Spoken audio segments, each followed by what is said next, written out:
Okay, go ahead. All right, look. What I was saying was that George St-Pierre has the heart of a champion. Let me ask you this, right? What was the last scene in that entire fight? What was the last thing that happened before the bell rung? What was that scene? Do you remember? He was holding Johny Hendricks in the guillotine, and Johny was just laying there, basically at this point, burn the clock. He didn't want to make a move and get submitted. He said, listen, he might as well just burn. There's nothing left to do at this point. He wrestled him back. He wrestled him back. People act like he got dominated. George got up and actually tried to wrestle this wrestling champion and did a pretty, actually, in my opinion, an honorable job defending himself against this guy, as good as he is, because Johny Hendricks seems like the best wrestler in the division with the credibility. You know what I'm saying? I mean, people are not looking at the heart of the champion. Yes, this guy's stronger, you know what I mean? But you like Rocky and fought back. Yeah, you got beat up, but I'm not so mad that they gave it to him. I don't see why people act like Johnny got robbed that bad. Yeah, he got robbed, man. But listen, just want to say something. This is a credit to GSP. Like, you want to talk about his wrestling? Clearly his wrestling's not underrated because that's primarily what he uses to win all of his fights. Couldn't really do it tonight against Hendricks, like you said, he's a two-time NCAA Division I national champ. But here's the thing. A lot of people tend to forget. George St-Pierre trains with the Canadian national wrestling team. So this dude is getting high-level wrestling training almost on a regular basis. It's not like, you know what I mean, he just picked up this stuff watching YouTube or something, or he just did a couple of moves with some guys in the gym that do a move something. He's training with high-level wrestlers. So of course this wrestling's going to be just a good tag. He's never won the title. But he's training on that level, so his wrestling's going to be that good to rival Johny Hendricks. Now here's the thing. He got up, yes, that's true. Hendricks didn't want to do the whole lay and pray. He's like, listen, man, he said it from the gate. I want to knock this dude out. He took it to the feet primarily because that was his game plan. Let's keep it standing. I'm a thing with this dude. I think I can knock him out. I'm going to knock him out. Unfortunately, he did knock him out, but he damn sure closed that eye, and he cut the other one. I mean, I won't argue with that, but I still think George fought like a champion, and he fought. He didn't run from. Hold on. He didn't run from Johnny at all. He didn't run. People like, oh, he's gonna be scared of the power. People already call him, St-Pierre and all these kind of names like that. He actually stood in front of that man and boxed him right from the front. He just said, you know what? You might can knock me out, but I'm going to fight you. And that's what he did. People act like he ran. He didn't run. He went at Johnny. So what? I mean, Johnny caught him. I agree with you. He stood there and fought, and I commend his heart, because I'm like, man, at one point, I'm not going to lie, he even had me rooting for him, because I'm not going to, I'm a DSP fan, but I really believe, I'm like, listen, man, I like DSP. He's a master strategist when it comes to this fight game. But I believe that Hendricks will win this local brute force, point blank, period. And okay, all right, check this out. See, and I respect that. But you know what's funny? Here's the anomaly with this, right? Because every fight's a different fight, and every reaction is different. And I kind of study all these things, or maybe it's just really obvious to me the way my mind works, right? Because this fight just happened tonight. And the internet has exploded with, he got robbed, blah, blah, blah, blah, blah. Forget about it. That's going to be the, you know what I mean? We're not going to hear the end of this, okay? Yeah. This is just the very beginning of this, right? Now, it's a big deal. It's a big deal that Johny Hendricks did not get the belt tonight. But it wasn't a big deal when Alex Gustafsson didn't get the belt from John Jones. Actually, it was for most people.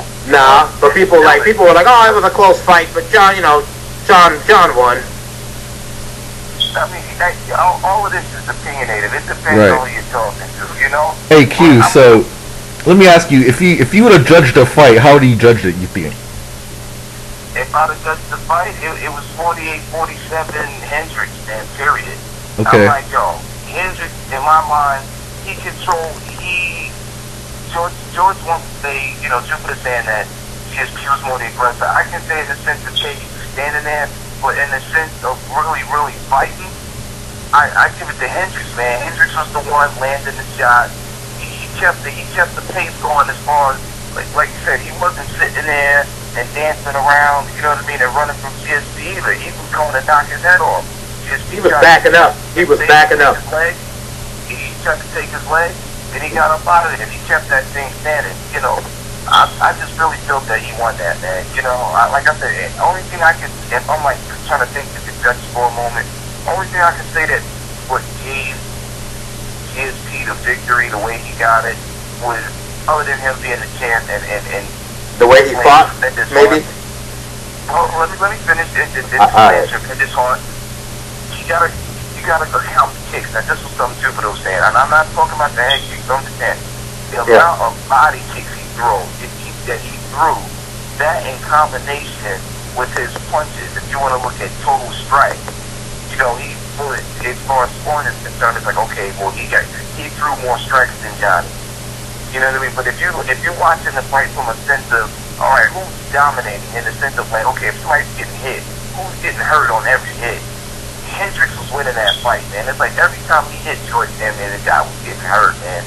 He wobbled him more than once, you know, and I think that counts for a lot. You know, but like they were saying earlier, you know, damage, and if for most part doesn't count, that's not something that they count as a factor in, you know, when it comes to winning. It's the octagon control, it's the significant strike, it's the total strike. And, you know, they'll also calculate takedowns. So, you know, I'm just like, when you watch the fight, and you just say like, damn, okay, let's say if two guys are fighting, one guy can be landing 1,000 shots, but they could be soft. And you get this other guy that just throws 5 brutal, neck-breaking punches. I'm like, yo, that guy won, man. You know, this other guy's banged up, and he might have landed more shots, but if he didn't really do no damage with them, come on, man. That's not a victory, man. To me, that's not a victory. That just means that. I mean, you know, like I said, I guess that, you know, I don't know, man. I can see what you're saying, and I can see it from somebody who, like me, I look at the rules of the sport. I'm like, the reason you guys keep counting this stuff, I understand that somebody can get cut, but you can get, like in boxing, man. In boxing is a perfect example.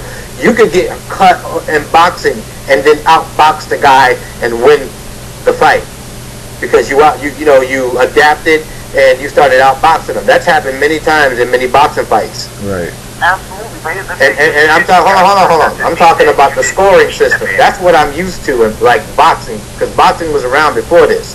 And since MMA has judges and they have a CompuStrike system and all that, and that counts towards decisions, I tend to look at that a lot. And I understand, like, you know, George did get hurt, he got rocked, but I think he hurt Johny too. Johny just, you know, he's just tough. No way. I don't know. No way.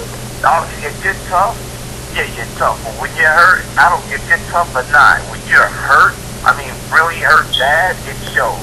And the difference was, even if Johny was hurt, it didn't show the way it showed with GSP.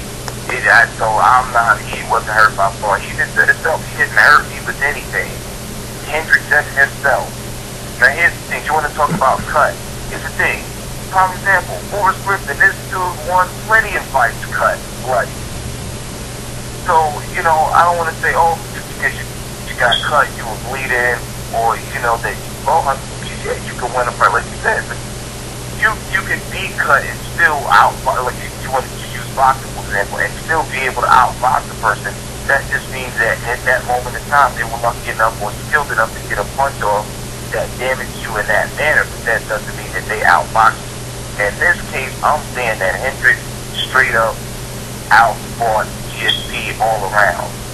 More power shots, more takedowns, and like I really don't want to count a lot of those, and maybe that's the bias. But see, you gotta take into consideration when he was getting those takedowns. He was doing that when George was hitting him. George was hitting him, hitting him. When he got tired of getting hit, he said, I'm going to try to wrestle him. I'm going to take him down because he's stronger than George. He know he could just sit there, grab him, and they would wrestle for a minute, and they did that a lot. They locked up and rolled around. Hendricks threw brutal knees, brutal elbows. Bro, you acting like he was shooting at him like Chael Sonnen or something like that. He was not that aggressive with his wrestling, dog. He was only using it as defense. Hendricks wasn't going to use this wrestling. He was only going to use this wrestling and defense. Once or twice he used it on offense. Well, see, he needed to use his wrestling because he was getting outstruck, is what I'm saying. He just had more power when he landed. Of course, and look, and like I said earlier, in a 5-round fight with 5 minutes, the other guy's going to hit you at some point. And if he hits like Mike Tyson, yeah, it's going to hurt and rock you. But you keep fighting, you keep hitting him, you keep just coming at him, and I think he did that. That's all I'm saying. Yeah, AQ. So, let me ask, would you say, like, in your opinion, would you say that he got robbed? Absolutely. Totally. Okay. Clearly got robbed, man. Clearly got robbed. He threw this dude all around the ring. Kneeing him, elbowing him, hitting him with hard shots, busted him up. Got robbed, man. You know, and then on top of that, we want to talk about control from the top. He was able to mount George and get those shots in. He wasn't just laying there on top of the dude. He was busting him in the ribs, he was punching him in the head. You know what I mean? I believe it was the 3rd or 4th round where he was like straight up on top, ground and pound. He got robbed, man. That's the way I see it. I'm not the official. Yeah, I know what you're saying. Yeah, you know what? That's fine though. That's fine. Yeah, it's I mean, there's definitely some argument in it. It's like I was telling Jupiter Rock earlier. You know, I think in my opinion, I think that, you know, some people, they overrate the term robbery, you know, to like sometimes like a wrong degree. Like if, like in my opinion, like if somebody got robbed, I think I would have to say that they clearly, decisively won the fight. But now in this case, this fight was very close. It was, 2 judges had it 48-47. The other judge had it 47-48. Thank you. So, I mean, there's a good argument you could say for, like, you know, if Hendricks won. But in my opinion, I can't really say it was like a full-blown, you know, robbery. I can agree with that. You know what I'm saying? Like I said, one thing, I'm not going to be so totally biased against DSP, man, because, you know, like I said, he earned his spot. You know, and like I said, like, again, when I still really wanted for him, again, was the fact, it's not so much of his heart, but I'm not going to question that, because clearly it's there. He's tough, man. He did not get put away. But here's the thing, those kicks, this was something Super said, the kicks and the punches, the combinations, I think overall was the amount of strike. Right. And then also, when he did get the takedown, he was able to maintain top position a little bit longer. I think those 3 elements is what really caused him and the judge's odds to win this fight. You know, so if, again, like you said, it was a close fight. And you know, I'm seeing now that Dana White saying that, you know, just he should retire. You know, he owes it to the fans, et cetera. But you know, if he does retire, there's going to be an immediate rematch. And the way I feel, that's only fair. Hell, it could have been an immediate rematch with Carlos Condit. Right. You know, I'm like, come on, man. Condit dropped him and got crazy strikes from the bottom. But, you know, that was something that wasn't really looked at. You know what I mean? And this was something Jupiter said. It's like, yo, his face got busted up by Condit, man. Big time from those elbows. But, you know, the judges wasn't telling that. And this whole scoring system just be a little weird sometimes. It's like, all right, you want to talk about total strikes? Those types count. He's on the bottom. Doesn't matter if GSP's on top. GSP's getting elbowed in the face. His face shows damage. You know, forget the damage. Look, the elbows are landing. He's not just flailing his arms, you know, because he's nervous down there. He's striking this man. He outstruck him. But all right, look. All right, hold on. We're gonna go to part 3 real quick. All right. All right. Hold on. All right.